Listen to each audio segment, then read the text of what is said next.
We've crowned a new World Rally Champion.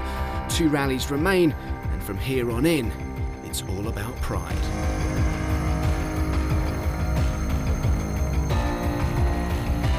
Welcome to WRC, the magazine.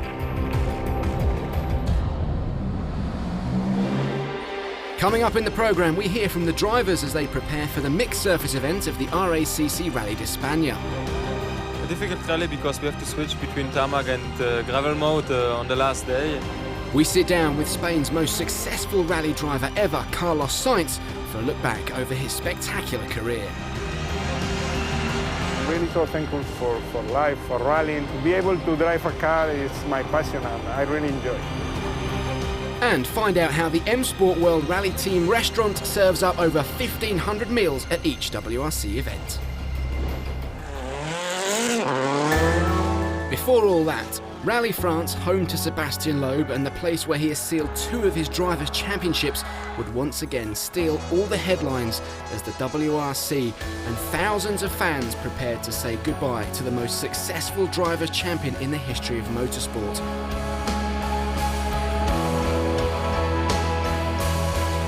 It marks Sébastien Loeb's farewell to rallying. It's time to say au revoir to the hero.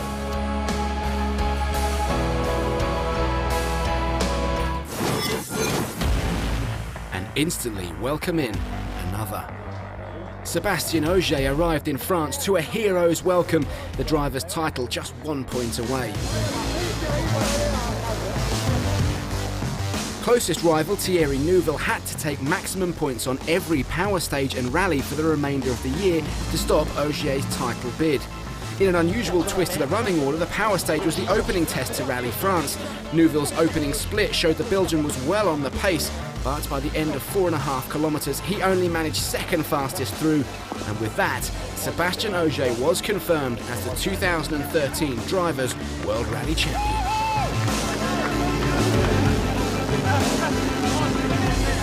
I've seen on the screen before the start that it was okay, and then that I really start to shake in the car. But yeah, like always, when I shift the first gear, I managed to do the job. The target I have now for years, and just to reach it, world champion is the best you can get in rally. So I'm so happy with that and so proud of my team. Such a nice story.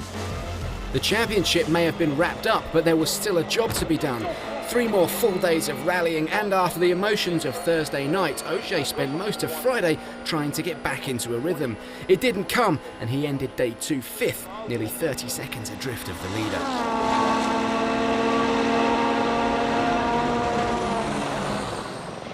Incredibly, Sébastien Loeb, after 5 months out of the car, jumped straight back into the DS3 and notched up 3 fastest stage times to lead the rally, 9.9 seconds ahead of teammate Dani Sordo at the close of play on Friday.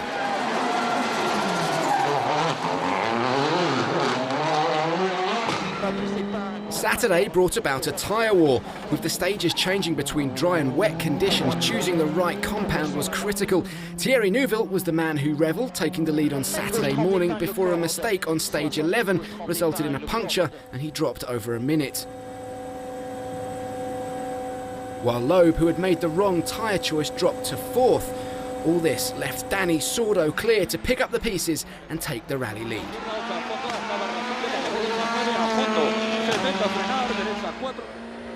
Meanwhile, Sébastien Ogier had finally found his form and pulled himself back into contention.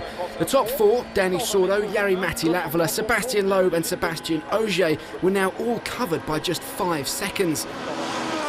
A final push from the Volkswagen boys on Saturday's afternoon loop saw Latvala steal the lead from Sordo, and Ogier moved ahead of Loeb into 3rd.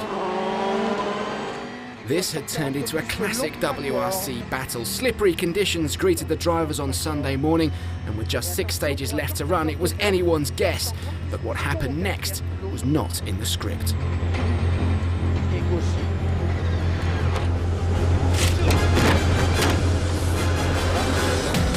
That marked the end of Sebastian Loeb's rally and the end of his WRC career. Upside down on his roof was not how it was supposed to happen.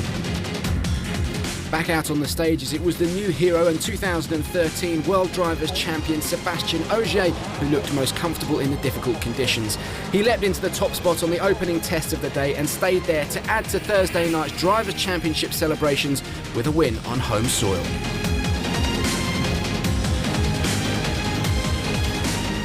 I'm so happy, so proud of them. They've done a fantastic dog again job. Sorry, I can't find my word. It's just amazing.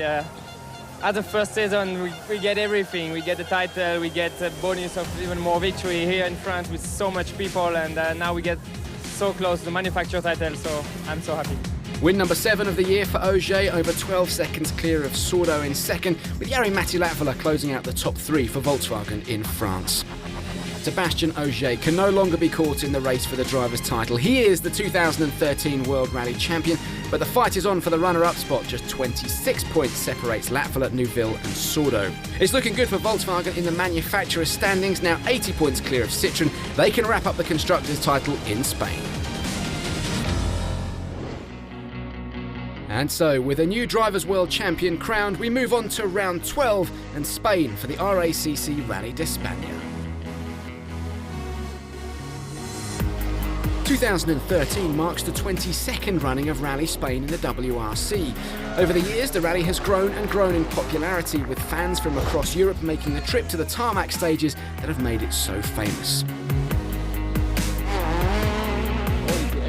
Based on the Costa da Roda in the holiday resort of Salou, the service park is at the Portaventura theme park, one of Catalonia's main tourist attractions. The clear blue sea and white sandy beaches make this a perfect setting for a stop on the WRC calendar. Situated on the northeast coast of Spain, Salou lies 100 kilometres south of Barcelona.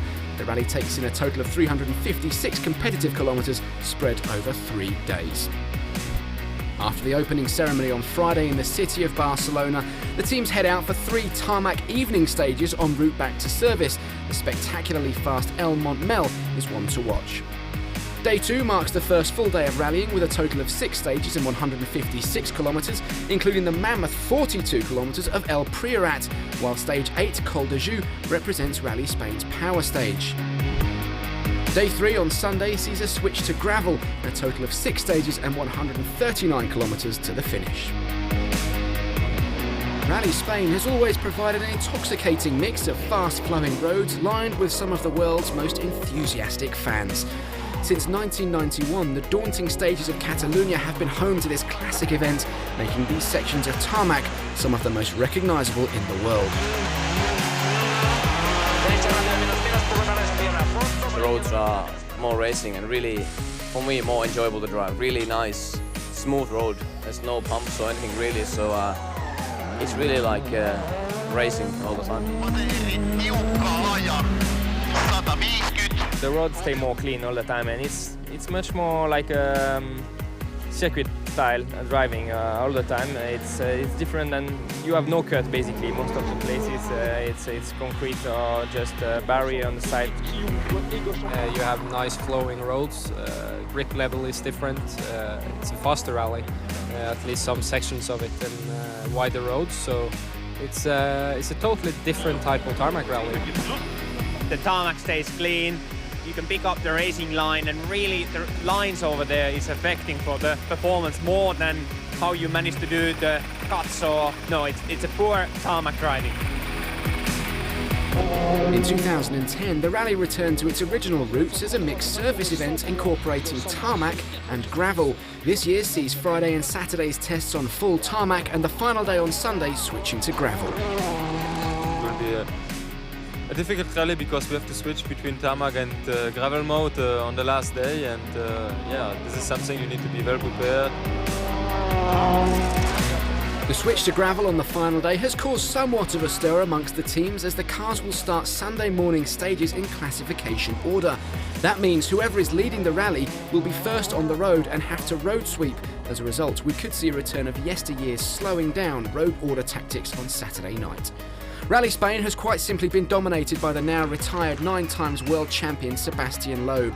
The Frenchman has taken victory on Spanish soil since 2005, but in his absence this year we will see someone else on the top spot, and Citroen's Danny Sordo at home on his local roads is an absolute favourite. Danny's really been in a pace on tarmac, so it's going to be a big race for him, and all the fans are going to love him over there. I'm sure Danny will be very quick. He knows the roads very well. He has been quick in the past there every year, and it wouldn't be a surprise to see him winning this rally.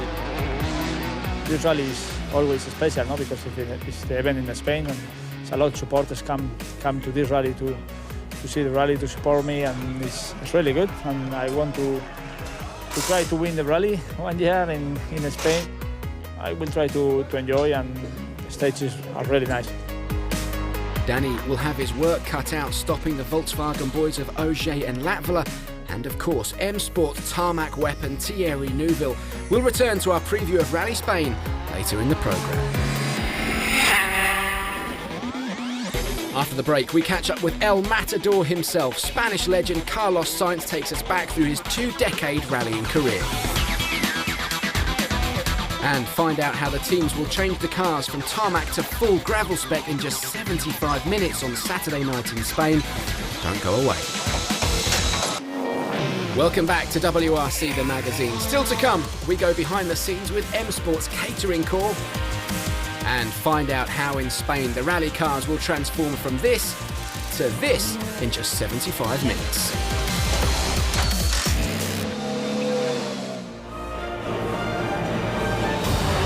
But first, as we prepare to head to Rally Espana, it's only right we catch up with the country's most successful rally driver, El Matador himself, twice world champion Carlos Sainz, with a career spanning nearly 2 decades, 26 wins, and driving for 5 different manufacturers. Carlos Sainz is one of the most respected and revered men in the WRC service park.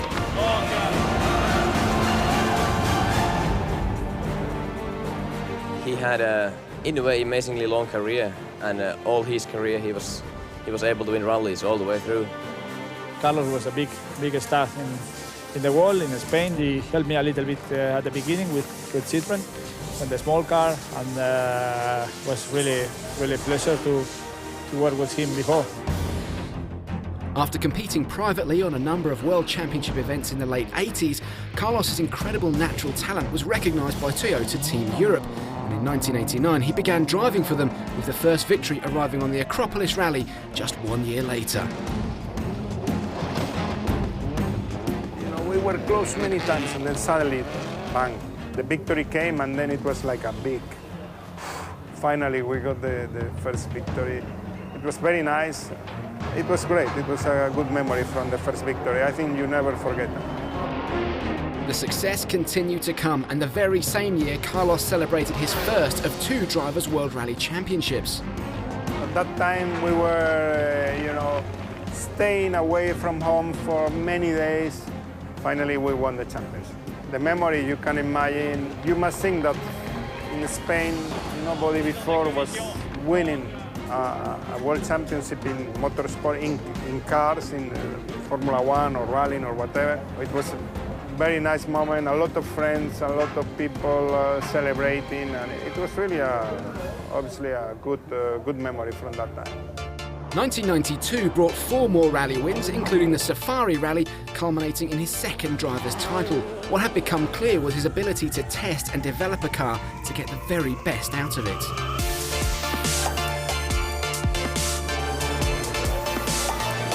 A very hard-working driver. I think harder than anybody else with the setups, with the recce's, and really focusing for the job he was doing.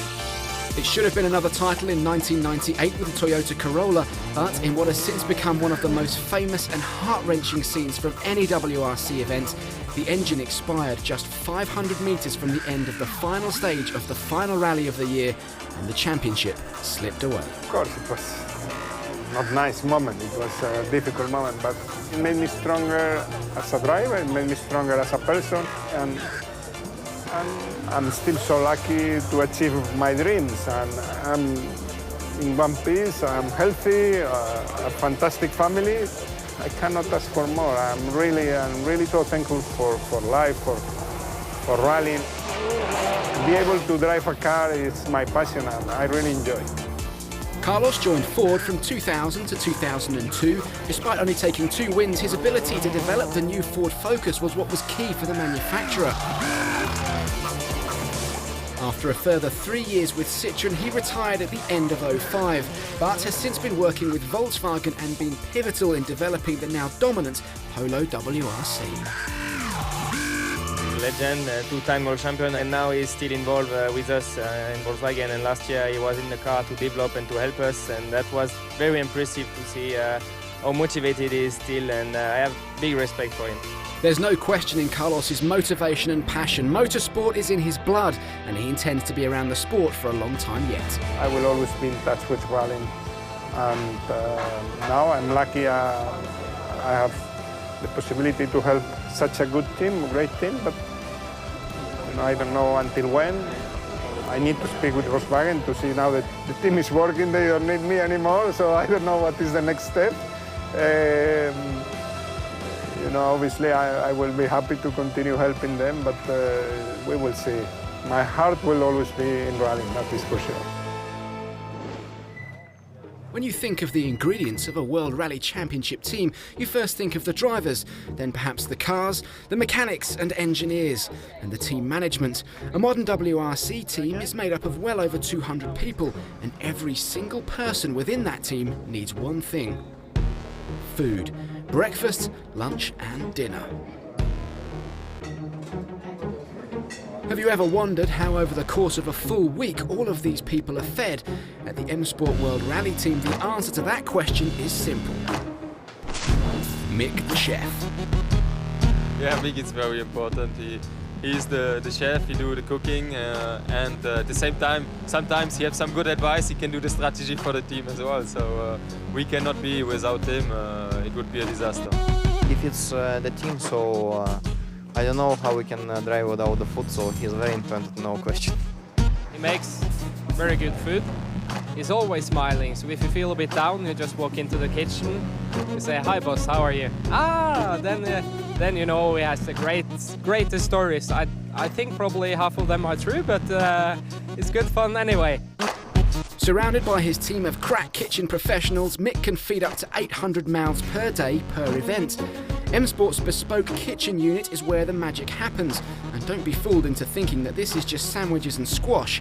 This team can whip up grub that would rival any 5-star restaurant. On a big weekend, depending on the amount of cars, say for example in Finland, if we're running 10 cars with all the guests, we would be doing around 800 meals a day. We have one other chef and 3 truck drivers, and they come basically and they help set up, and then they'll just wash and do vegetables, go shopping, and help me with general things really. There's some long, hard days. I mean, when it's really busy, you can come in at 5 and you literally don't stop until you leave at midnight. It's not just mechanics and guests that Mick is feeding, but supplying the drivers with the energy they need for the day ahead. As soon as they come in, they'll talk with their engineers and they come in the kitchen and, okay, I have 15 minutes, can I have blah, blah, blah. It's their energy, and also it's, they go away with a little less stress if they've had something nice to eat and they've had a nice drink and, they're quite settled. And yeah, for sure, if they don't eat, then they can't think.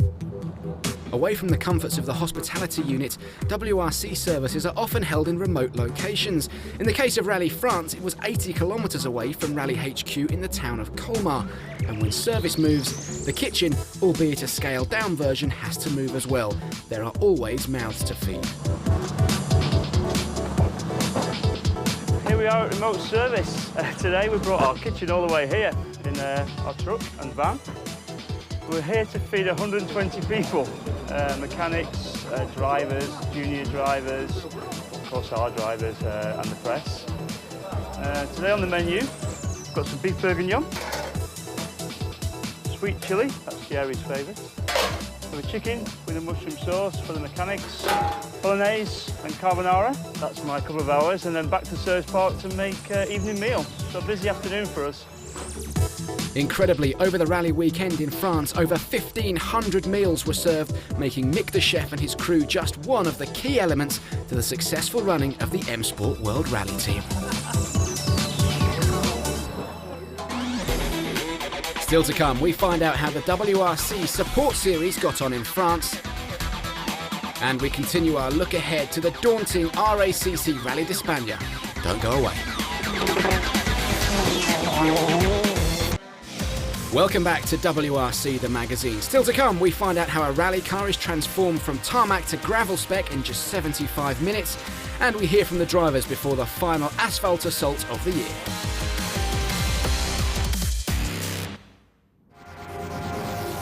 But first, the WRC2 Support Series rolled into the Alsace and brought about the welcome return of Robert Kubica. The Formula One Supremo most at home on tarmac, it came as no surprise that he set the early pace. His only real contender came in the form of Welshman Elfyn Evans, but technical problems early on halted his charge. Despite a resurgent fight back from the Fiesta driver, he was too far adrift, and it was Kubica who cruised to win number 4 of the year.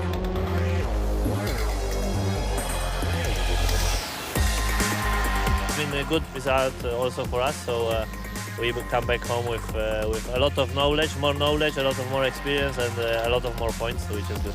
A dominant win for Kubica, over 4 minutes clear of Evans in second. Despite a 50-second penalty, Rashid Al-Ketbi closed out the top 3.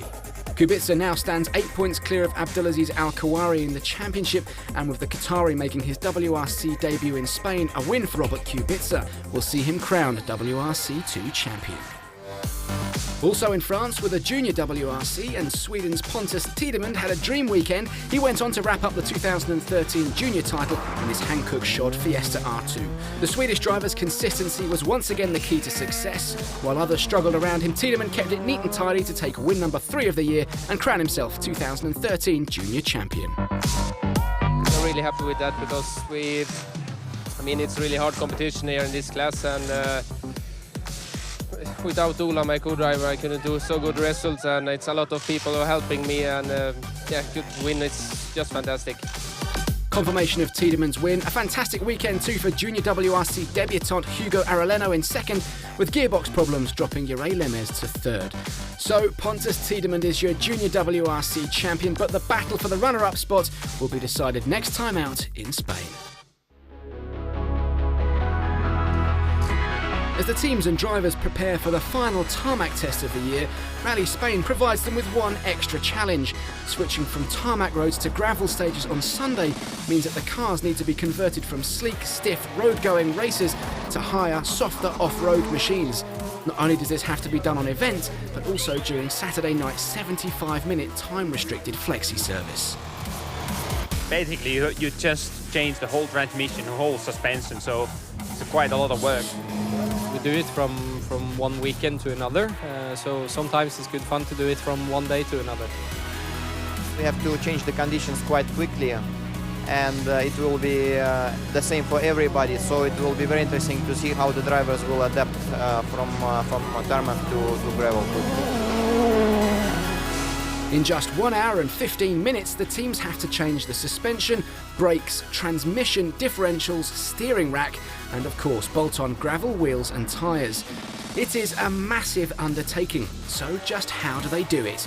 In order to save time, rather than unbolt the suspension, steering rack and brakes part by part, the whole tarmac subframe will be removed from the car with the main components still attached, and a gravel one slid in and bolted up in its place, with most of the gravel ancillaries already on it. The differentials and gearbox are done separately. This is the fastest way to do it. What these boys can do in 75 minutes would take at least 3 days in your local garage.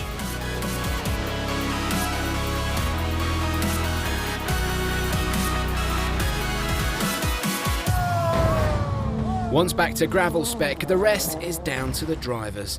Danny Sordo hungrier than ever to take his second career victory and do it on home soil.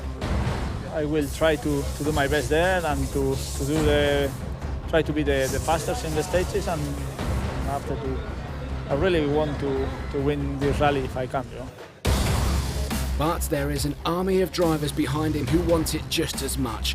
Loeb has won since 2005, and everyone wants to be next on the list of Spanish winners. For sure, we're going to go there and try to do our best. Hopefully we are still in a fight and we can try to attack on that rally. I think we have got the pace as well. Sebastian Ogier and Latvala are on it all the time, so I'm sure there will be again another nice ride. I never won this rally before, so of course I will try my best for that. Last year I actually finished second and maybe 7 seconds behind Loeb, so it would be really nice to challenge for the victory. It's anyone's guess. With the driver's title wrapped up, this one is all about personal pride. Expect a WRC storm in Spain. Until then, it's goodbye.